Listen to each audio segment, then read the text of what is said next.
people have like this perception of what being bisexual is. And so I've just noticed that experience over and over again, which has been interesting. I feel the same way, but I also feel like I'm also like, I do love threesomes. Yeah, so it's like, am I playing into this? And you too, like we like to play. Welcome to Sweet Release Podcast with me, Barbie Jean.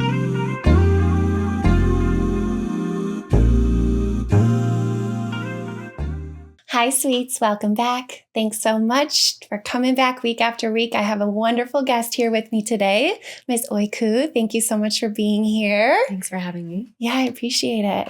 We're going to talk about a lot today. You have a fabulous story. I'm excited to learn more about you.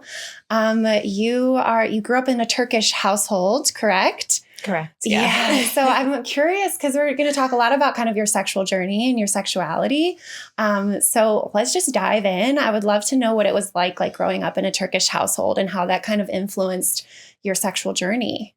Yeah. So my parents were very strict growing up. I definitely couldn't, I had a boyfriend for like 2.5 years, couldn't really sleep over his place.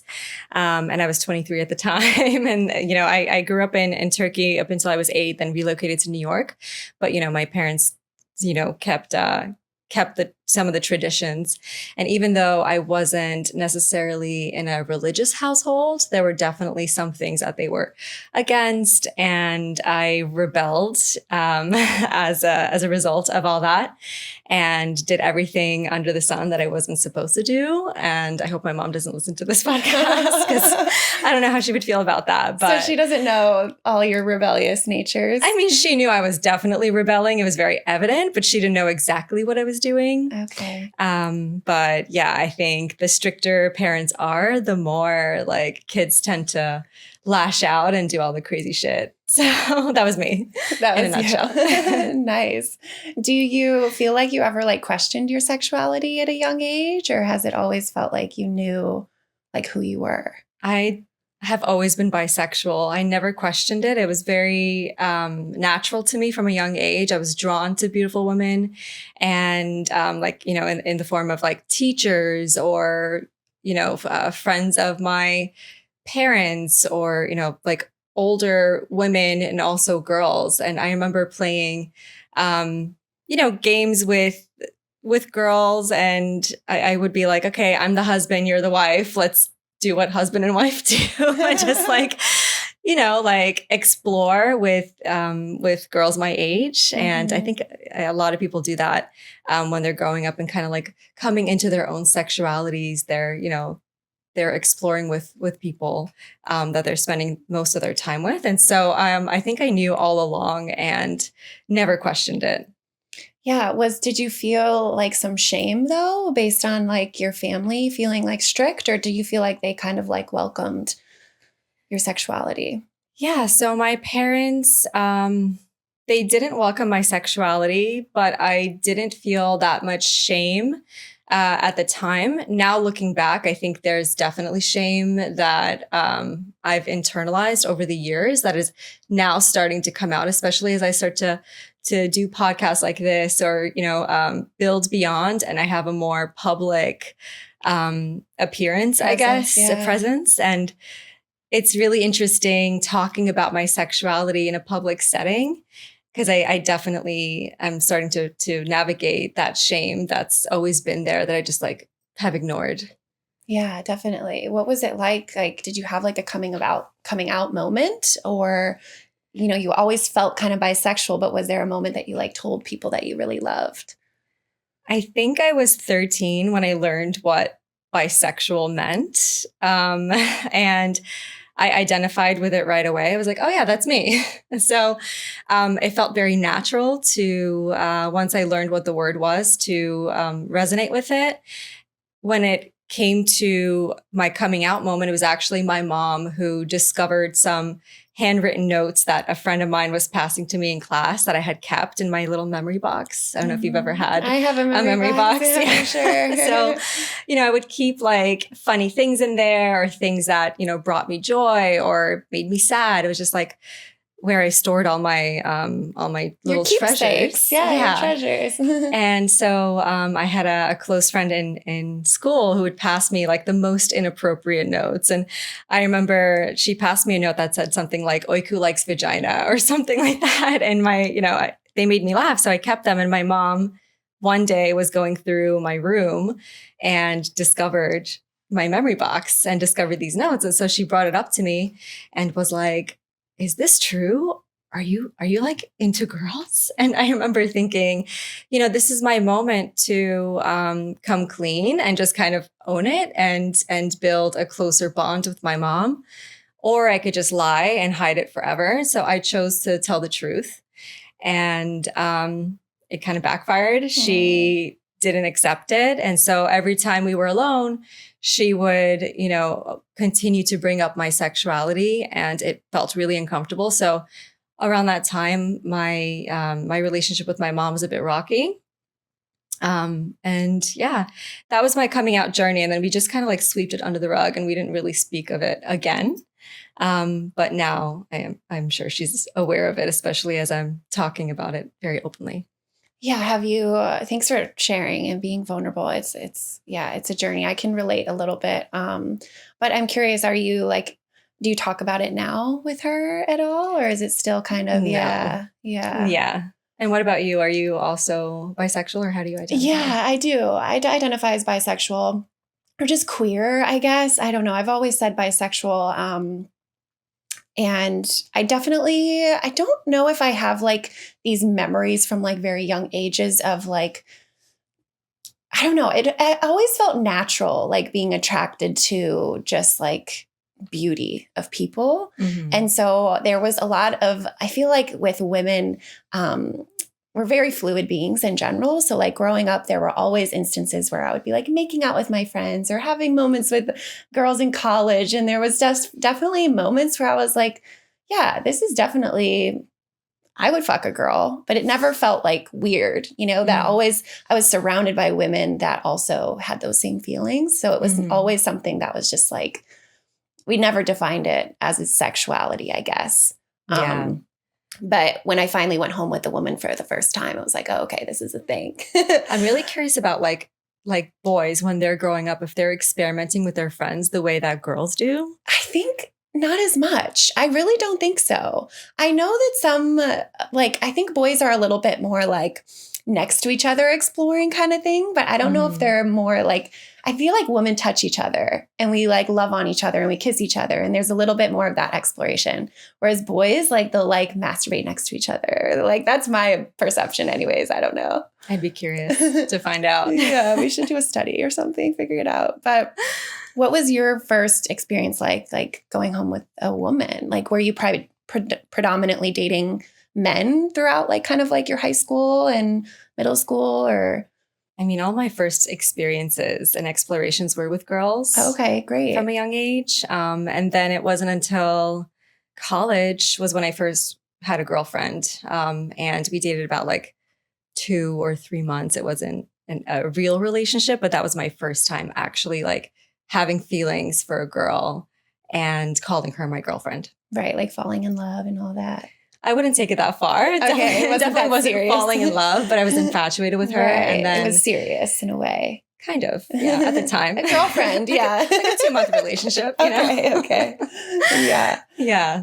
The best part was the physical. It wasn't really, it was very emotional for me, and I'm extremely avoidant. So I felt like we weren't aligned in a lot of ways, but the physical part was like the best and the most fun part of the relationship. And then after that ended, I definitely wanted to explore my bisexuality more. And so like when it came to relationships with guys, I wanted to incorporate some of that feminine energy into the relationship.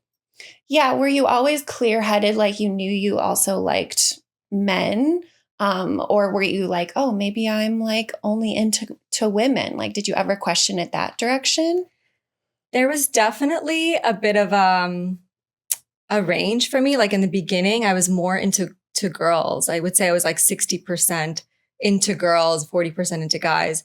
now that's shifted a bit for me. And I think my life partner would be a man, but it would have to be someone who's also very open-minded, values aligned, and sees the world and relationships that the way that I do. And someone who doesn't necessarily like limit me in my experiences. I would want someone who kind of like nurtures my growth and exploration, and has to be open to sharing. Yeah. Let's lean into that because you are the CEO and founder of this kind of non-traditional dating app. Would you call it that sort of? Yeah. So you've definitely had a lot of experience with kind of non-traditional style relationships. So it sounds like you want to be in a more of an open scenario, right? Yeah, I identify as more as a monogamish. So I like to share my partner. I'm very, I don't feel a lot of jealousy in relationships, and I'm very accepting of other people, playing a part in the relationship. So it wasn't always like that. I remember feeling some jealousy back in college, but I recall something funny that I used to do was like, I would go to the bar with my boyfriend at the time, and we were in a monogamous relationship, and I would have him hit on girls. I'd be like, that girl's really cute. Go talk to her and buy her drink. And so like looking back at that behavior, it's clear to me that there was some level of compersion at the time that I didn't even understand. And now it's like my everyday. Well, I don't have a partner, but like the types of people that I'm around, it's very normal behavior, I guess. Yeah, that's funny because I have a memory too of being like so annoyed with my college partner, my college boyfriend. He was just jealous all the time. And I just remember being like, why? Like, I don't understand. It's just your friends. And I'm like, not even flirting. And like, I like watching you like flirting with other girls. It's like, so it's interesting. You have that kind of natural voyeurism in you a little bit, which is how I feel like I am, which is why I lean into like threesomes and play parties and that sort of thing. So was there like a pivotal moment for you where you were like, oh, this is what I need to be doing. I need to lean into ethical non-monogamy, or where you just like, let's just try it?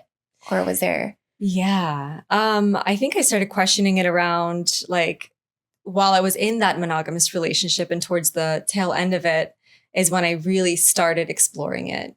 So I was in college and I started, questioning monogamy as a relationship style, because I just felt like I kept failing at it. And I remember, my boyfriend at the time, he had his whole life kind of mapped out, like this timeline. I want you to graduate, move in with me. I want to get engaged at this age, married, and have 3 kids at this age. And I was like, holy shit, I just want to travel the world. Like I wasn't ready for all that commitment, and he knew exactly what he wanted. And I was a lot more open-minded and wanted to explore.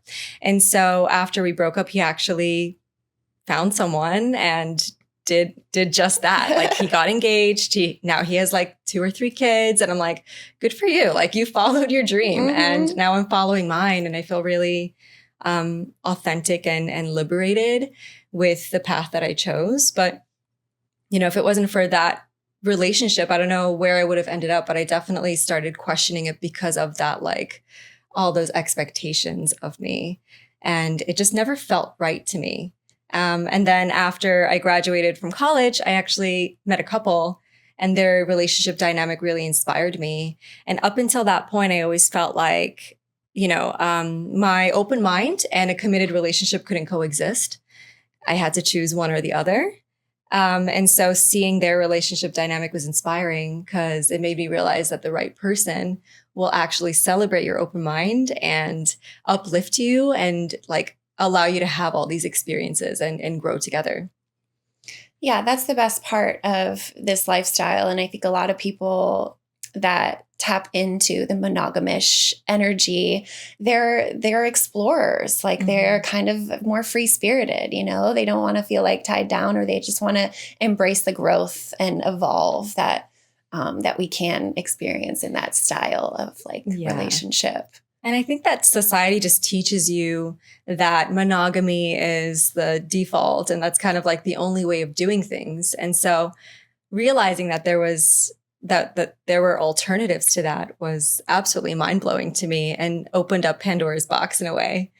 I'm sure you can relate to that as someone who's had her own exploration, but it's really interesting that a lot of people don't even know that this world exists, and they feel so dissatisfied in their relationships because they can't even express their desires or like explore anything outside of the norm or even bring it up to their partners because they're so afraid that it might rock their relationship.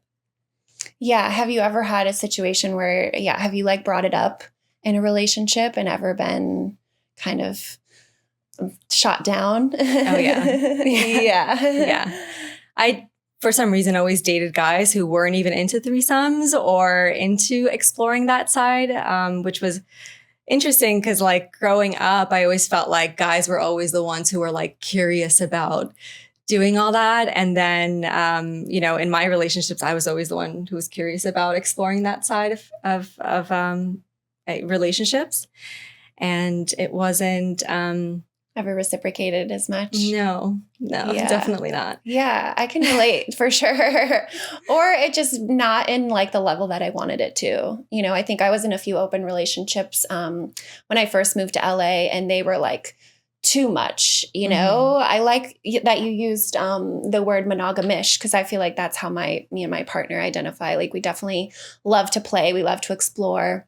We love to try new things. We love threesomes and more sums. But it's more of like a novelty thing for us. Like it doesn't happen all the time. Like I like to have that, I don't know, I like traditional things like monogamy, that monogamy allows, or like marriage and kids and things like that. So there's like some kind of balance to it, I think, for me. Yeah.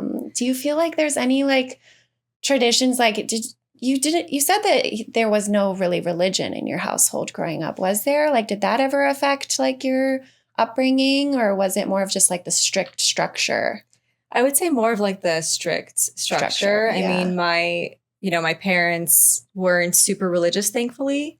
And so, but Turkish culture does kind of have some of that religious influence. And so like there were, if I was wearing a skirt that was like really short, like, I would see people look at me differently on the street. And that kind of made me want to rebel even more. I was like, oh, I shouldn't be wearing this. I'm going to absolutely fucking wear this outfit, like just to make other people uncomfortable, because I'm fighting against their own conditioning and trying to like be a disruptor. Yeah. And so I guess I'm doing the same thing with the dating industry now with Beyond, but yeah. Yeah. Tell us about Beyond. So, tell us about it. So Beyond is the first membership app for modern relationships. And the way we define modern relationships is honest, intentional, and inclusive of all relationship styles. And to us, community is core to our brand and our business. So we have vetted and curated community, and everyone, is referred to the app, and we make sure that everyone is a real person. So I would say like that's one of our biggest differentiators from other mainstream apps out there. And then we're definitely appealing to a more open-minded audience. So we have Monogamish as an option, which I haven't seen in other apps. And that is really representative of our audience. And one of the reasons why I wanted to create Beyond was because, I've tried a lot of dating apps out there, including Tinder, Bumble, Hinge. And I always felt like they created this like coming out moment almost because, I'm bisexual, I'm open-minded. And I remember, like second or third date, I'd be sitting with a guy that I'm developing feelings for and have to be like, hey, by the way, this is how I see the world. And I'm ethically non-monogamous and blah, blah, blah. And like hope that he was okay with it. And just know that he might actually walk up and walk away from whatever was developing between us because of the differences. And so I never knew kind of like if I met someone off a traditional dating app or from a bar or whatever, like where that person was on the spectrum of open-mindedness. And so one of the reasons I wanted to create Beyond was, to cultivate a beautiful, vibrant community where everyone was kind of like starting off on the more open-minded end of the spectrum. And there wasn't any guessing.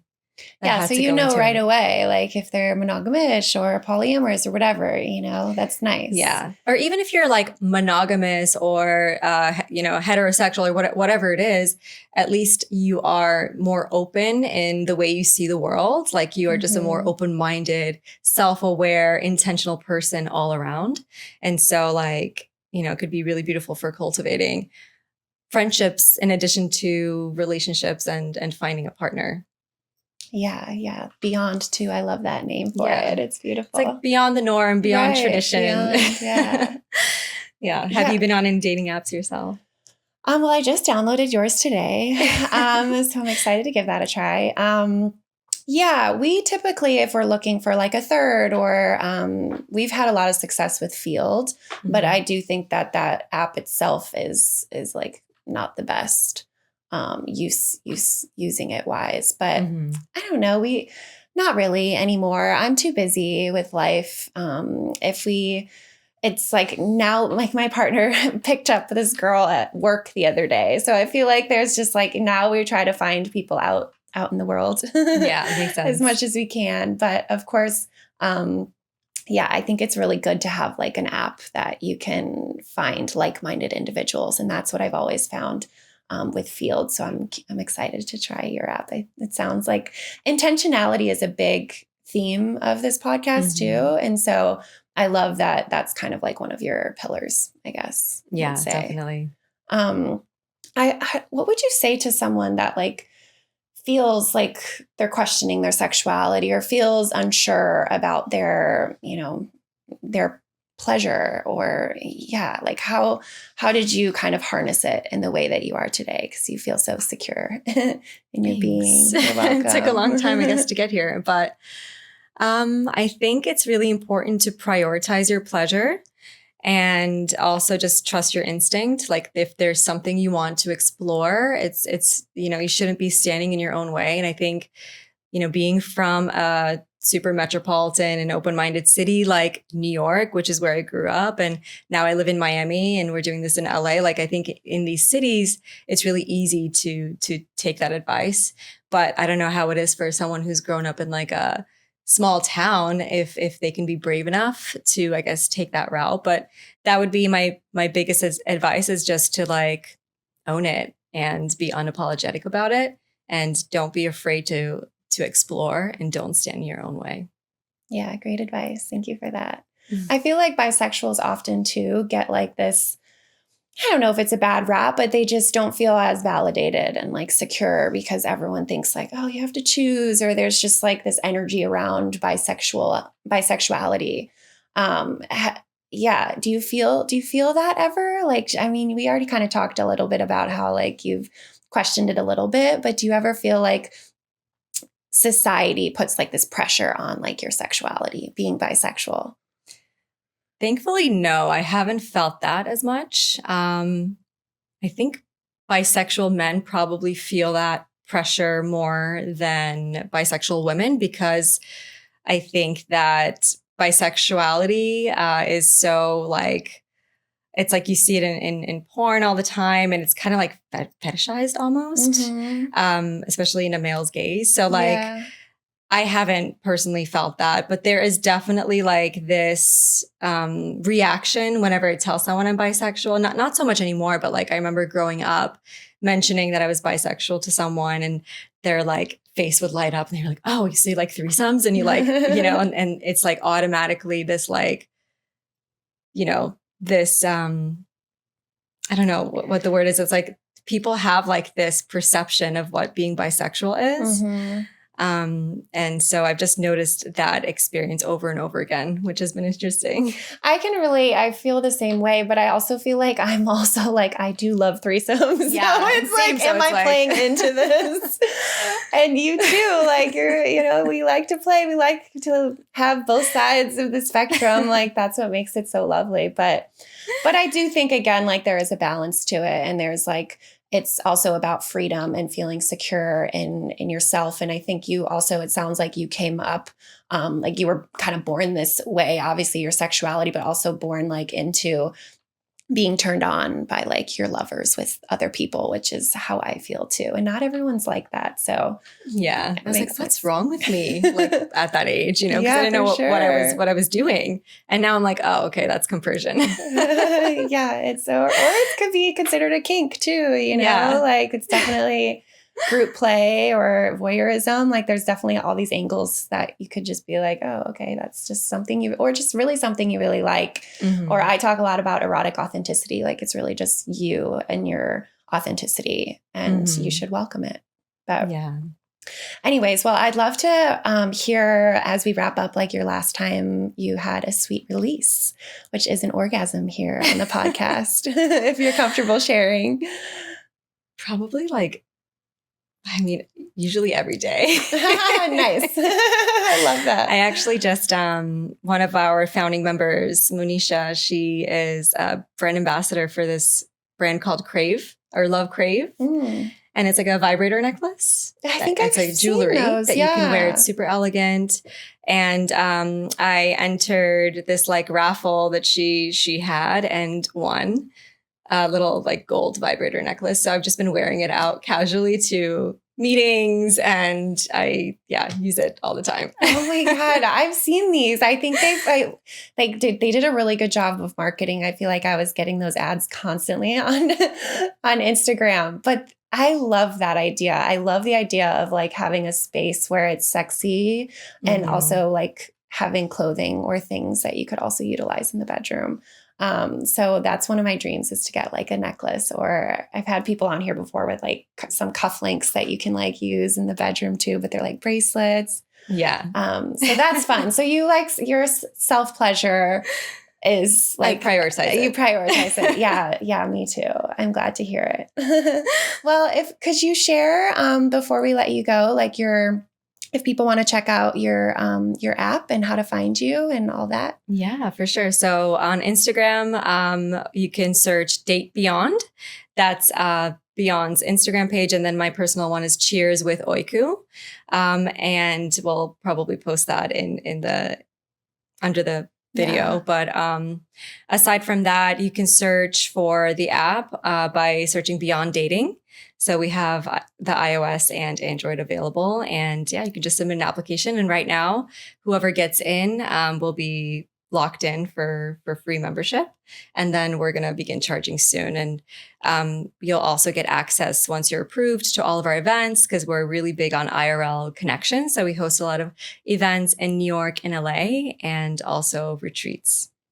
Amazing. And I was just talking recently in an episode where that's the best place to find people for threesomes or for just exploration, is at events. Yeah. And so that's a really cool perk. So sign up, sweets. Thanks, Oyku, for being here. I appreciate your vulnerability and for opening up and sharing your experience with us today.